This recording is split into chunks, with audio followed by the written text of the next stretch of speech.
Hello listeners, I am Dr. Anuj Sharma.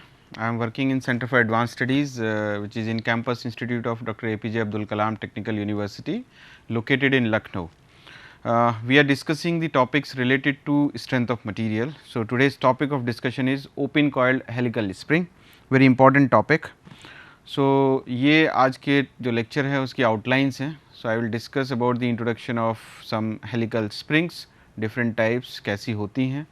उसके बाद we'll discuss the open coiled helical spring subjected to loading.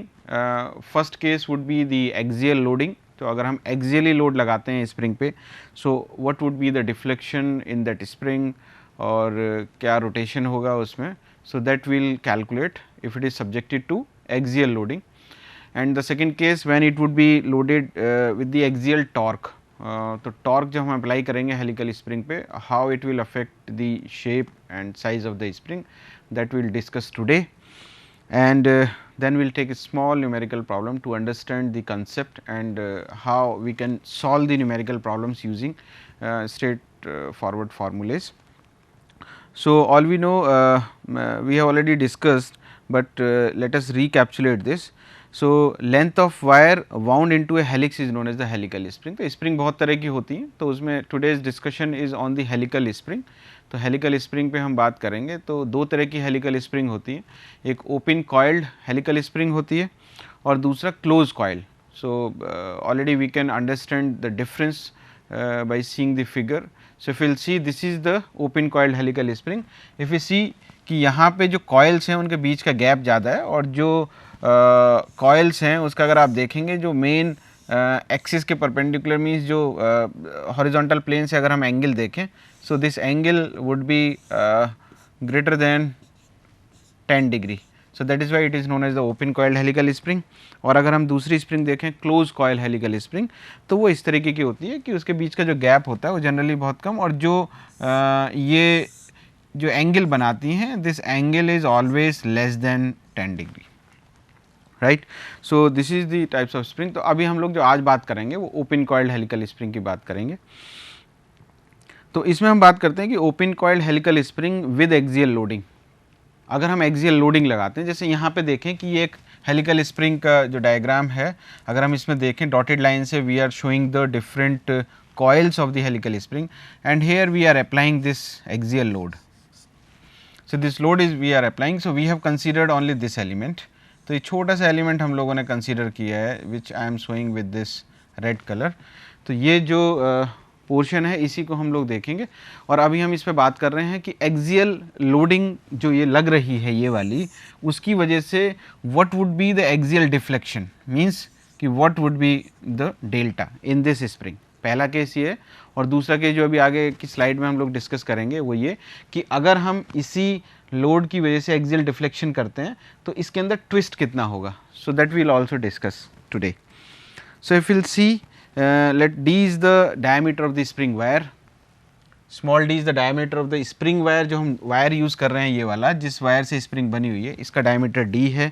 Subsequently अगर हम mean coil radius की बात करें तो capital R capital D by 2 है. Alpha is the constant helix angle, जो अल्फा जिसकी हम बात करते हैं. If for open coiled helical spring alpha is greater than 10 degree, इसी की हम बात करते हैं, जो कि वो परपेंडिकुलर टू द एक्सिस जो होती है उससे जो बनाता है एंगल, जो कॉइल्स जो बनाती हैं. नंबर ऑफ कॉइल्स की अगर हम बात करें तो वो स्मॉल एन से हम रिप्रेजेंट कर रहे हैं यहाँ पे. और पिच ऑफ द स्प्रिंग जो है that is small p. Pitch of the spring means कि सब्सिक्वेंट जो हमारी जो कॉइल्स हैं, जैसे ये वाली कॉइल एक आएगी और उसके अगले वाली जो कॉइल आएगी, तो इन दोनों के बीच का जो डिफरेंस है दैट इज स्मॉल p.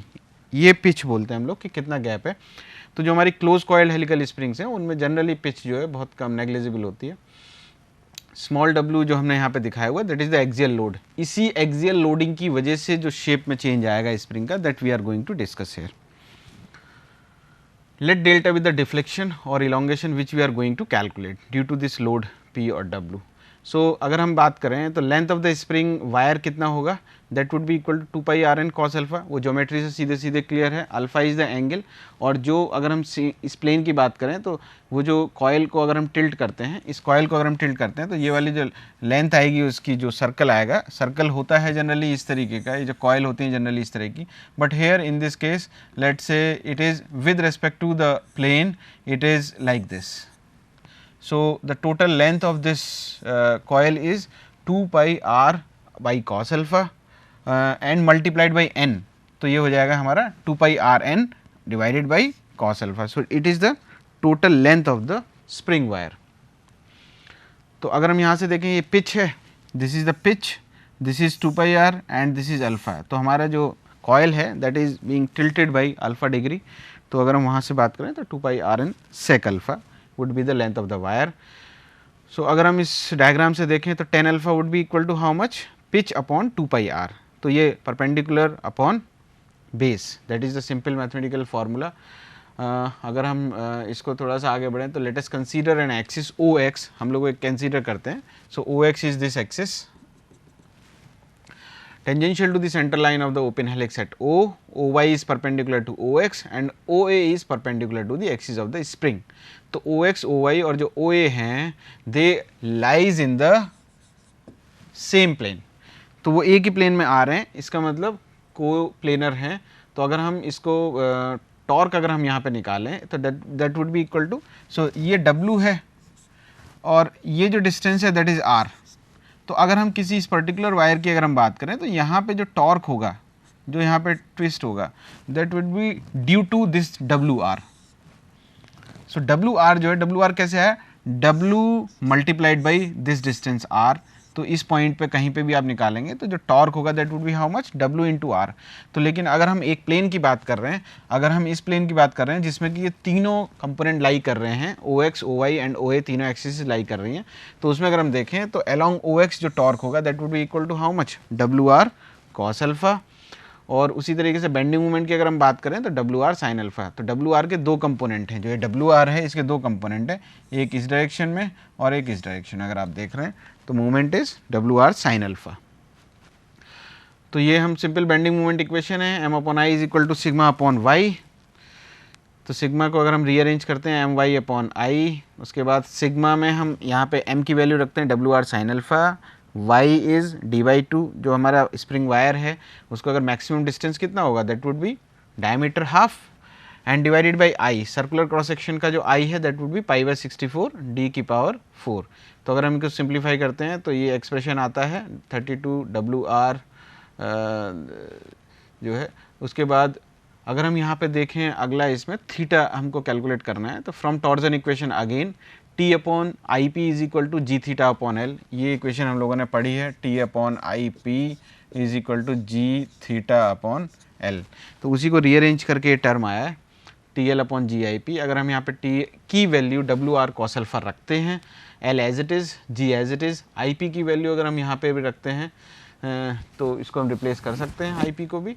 उसके बाद हमें ये इक्वेशन पता है M upon I is equal to E upon R, जो सेकेंड इक्वेशन है. तो यहाँ से L अपॉन R, L को अगर हम देखें तो that would be equal to phi आएगा, जो पिछले वाले अगर उससे देखें तो यहाँ पे अगर हम 1 upon R means radius of curvature.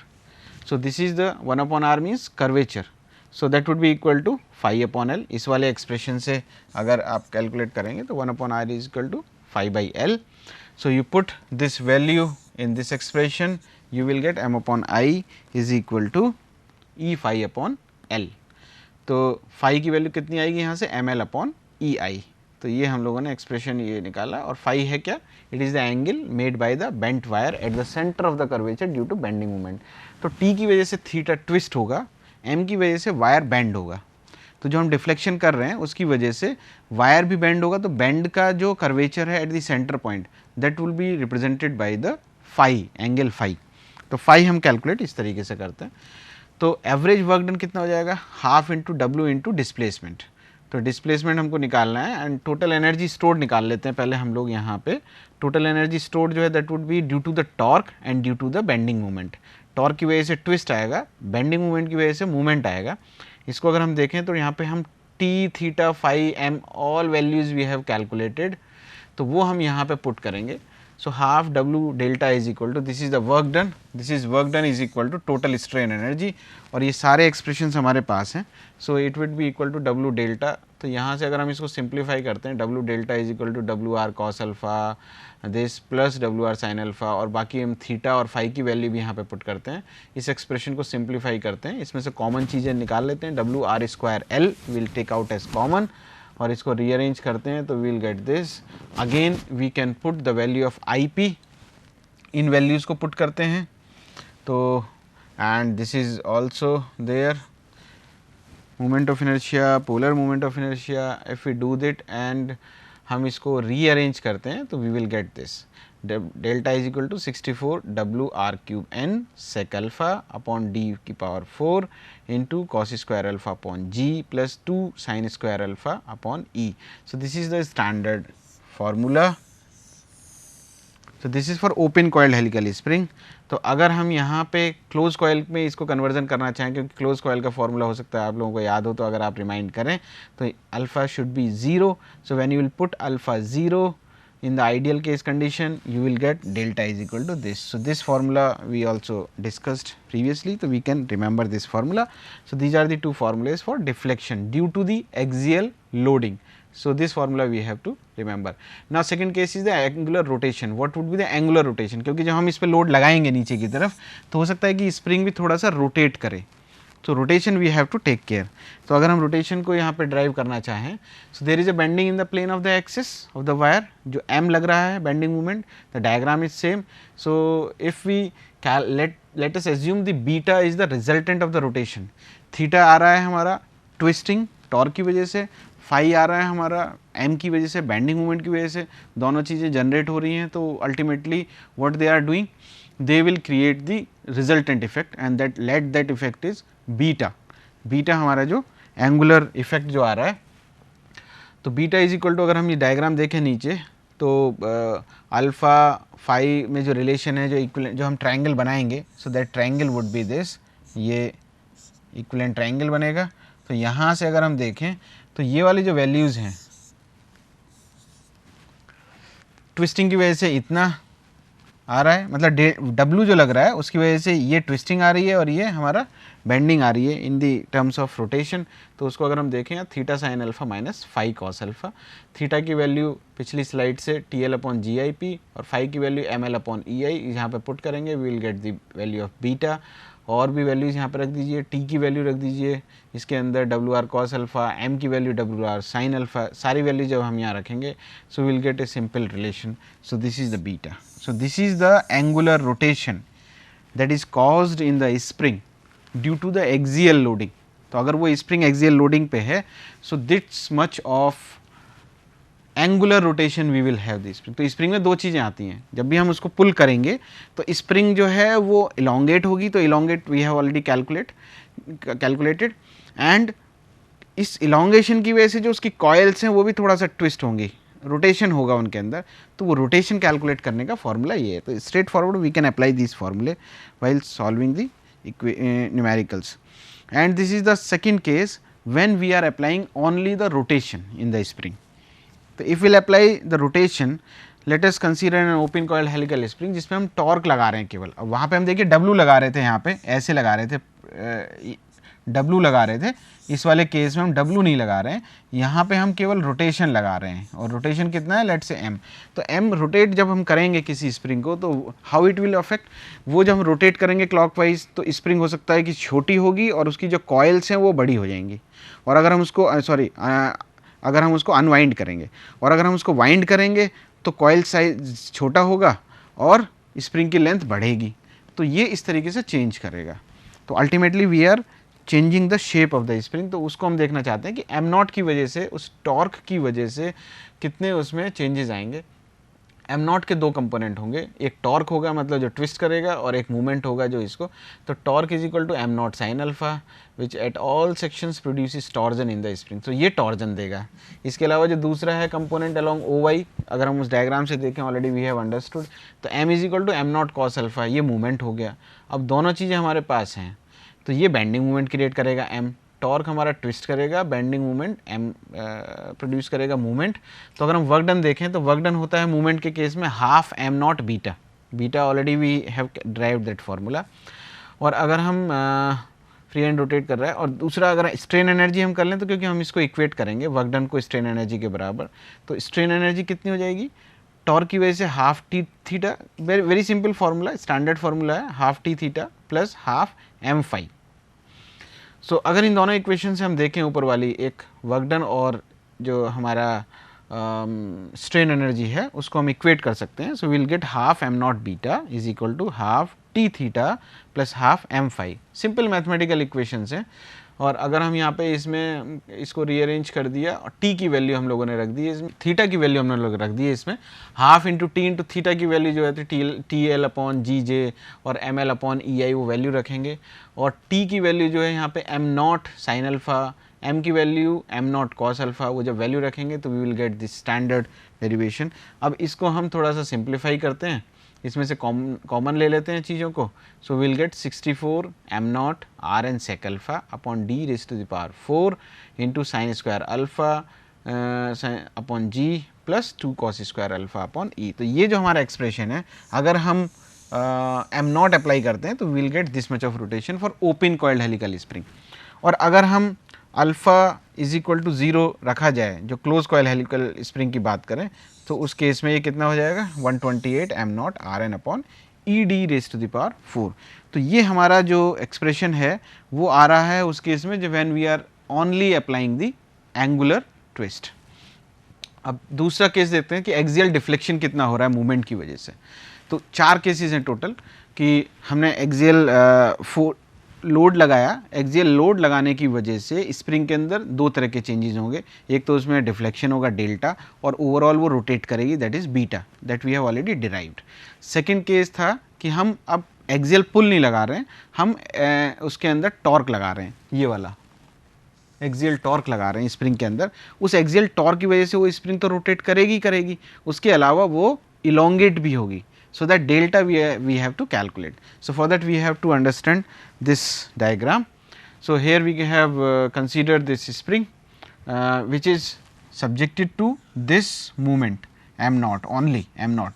इस m naught की वजह से changes आएंगे। तो अगर हम देखें यहाँ पे तो डेल्टा है हमारा एक्सियल डिफ्लेक्शन, उसको अगर हमें कैलकुलेट करना है तो हम जो इक्विवेलेंट जो ट्रायंगल्स जो हमने बनाए हैं, लेट्स से कि इसकी वजह से जो हमारा ये एम नॉट साइन अल्फ़ा है और ये हमारा जो एम नॉट कॉस अल्फ़ा है, ये बेंडिंग क्रिएट करेगा और ये ट्विस्टिंग क्रिएट करेगा। तो ट्विस्टिंग जो क्रिएट कर रहा है, अब ट्विस्टिंग कितनी आ रही है, that twisting is R theta cos alpha.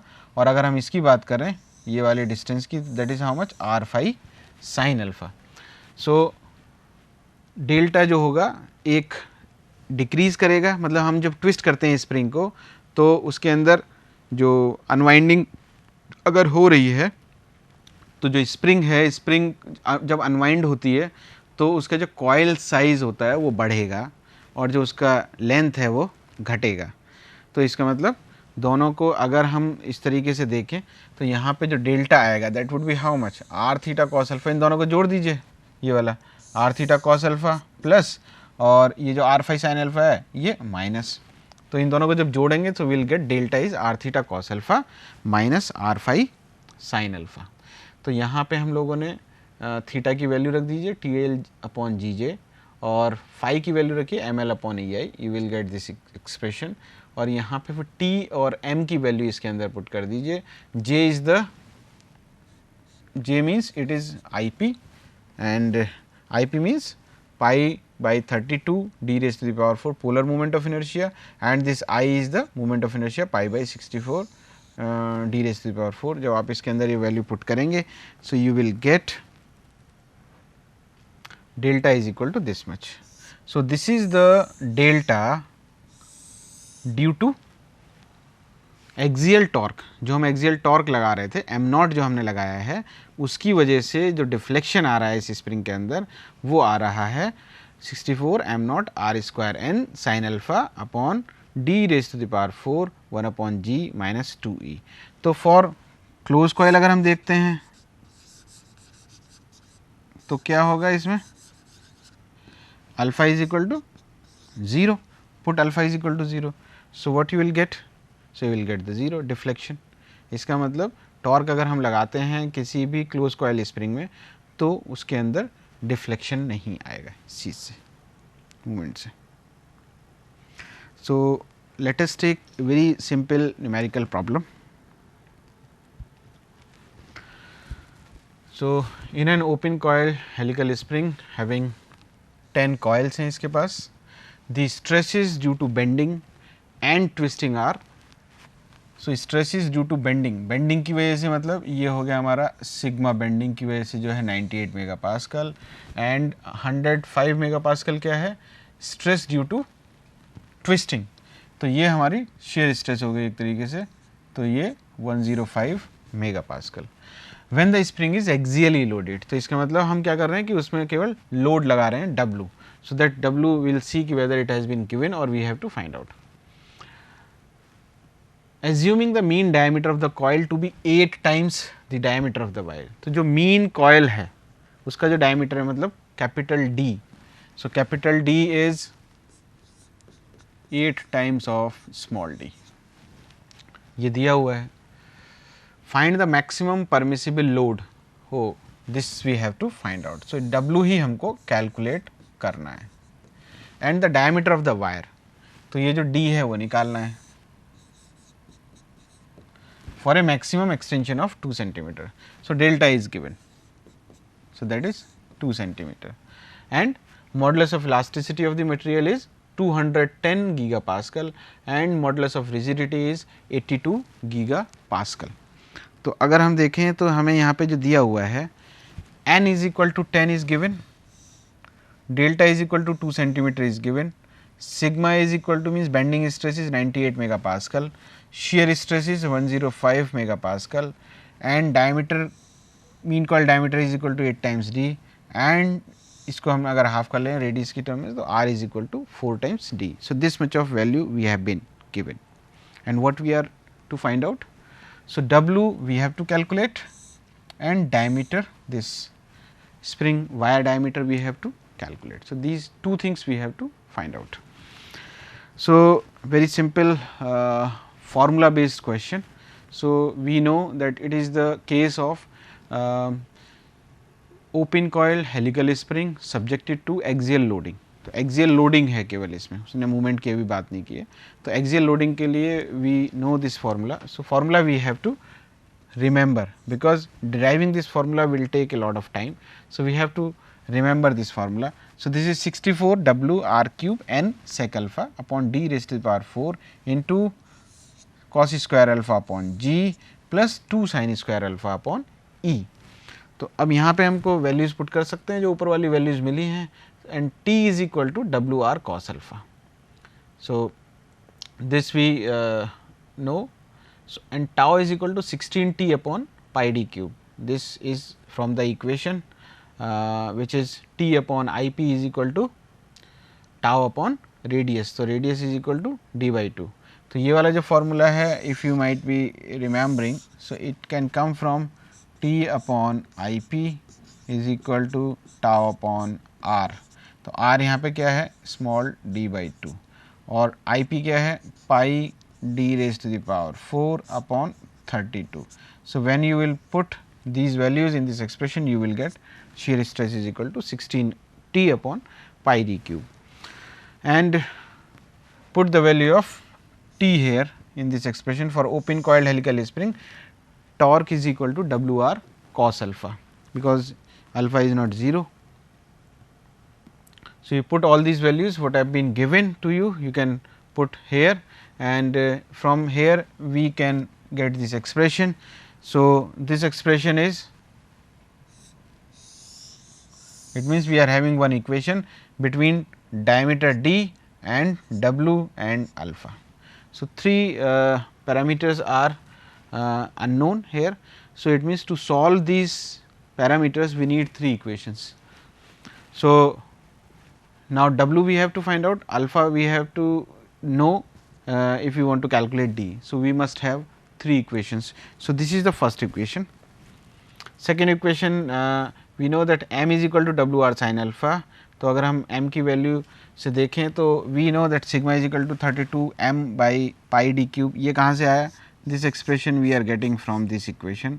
m upon I is equal to sigma upon Y. तो अगर हम यहाँ पे देखें तो m upon I means pi D raise to the power 4 upon 64 is equal to sigma upon y maximum कितना हो जाएगा? d by 2. So, when you will solve this expression you will get this sigma is equal to 32 m by pi d cube.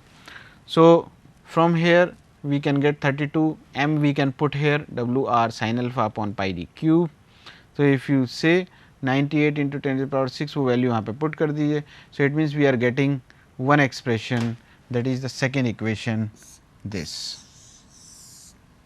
So, w alpha and d की form में this is the second equation, first equation, second equation. तो हम लोगों को यहाँ पे दो equation मिली.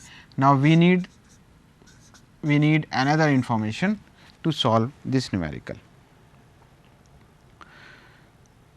So, वो दोनों एक्सप्रेशन, दोनों इक्वेशन जो है हमने यहाँ पे लिख ली. So, this is the equation number 1, this is the equation number 2. Now, if you see, we can divide these two equations by each other. So, 98 by 105, this would be cancel out if we will divide the second equation by 1, and here 64 w is common, pi d square is also common. So, what is the remaining? Only sin alpha upon cos alpha, और this 128 means अगर इसको हम cut करेंगे, so we will get 2 here. So, that is why 98 by 105. So, from these two expressions we can calculate the alpha. So, alpha is how much? Alpha is 10 alpha is this 0.466. So, if you want to calculate alpha, so alpha is 25.01617 degree. This is the value of alpha. So, now if we will put the alpha, now we have alpha और फिर हमारी दो equations रहेंगी. तो अगर हम equation number 1 में alpha की वैल्यू रखें तो we will get the expression in w and d, and दूसरी इक्वेशन में अगर हम रखते हैं तो we will also get. So this is the equation 1, let's say this is the equation a. हमको w और d में ये एक एक्सप्रेशन मिला, और दूसरा एक्सप्रेशन अगर हम उसमें रखते हैं तो हमको दूसरा एक्सप्रेशन मिलेगा. Even we have to calculate delta. So delta के लिए स्टैंडर्ड इक्वेशन है. तो अगर हम इस इक्वेशन में हम वैल्यू पुट करते हैं सारी की सारी, तो what we are getting, we will delta is given 0.02. सो यहाँ से हम लोग सीधे w के उसमें और d के फॉर्म में एक रिलेशन ले सकते हैं. So this is the relation which we are getting, और w को हम वहाँ से उस वाले एक्सप्रेशन से यहाँ पे पुट करें. So common equation we are going to get in w and d. So w यहाँ से रिप्लेस हुआ. So d is this much. So, d we have calculated 6.64 into 10 raised to the power minus 3 metre और centimetre में अगर देखना चाहें तो we can convert it into centimeter, and this is the load W. So, 250.8 Newton is the load. So, this way we have discussed a lot about the open coiled helical spring. We derived 4 expressions to calculate the delta and beta for both the situation when it is subjected to axial loading and when it was subjected to axial torque. So, this way we can solve the open coiled helical spring. Thank you so much for listening the lecture.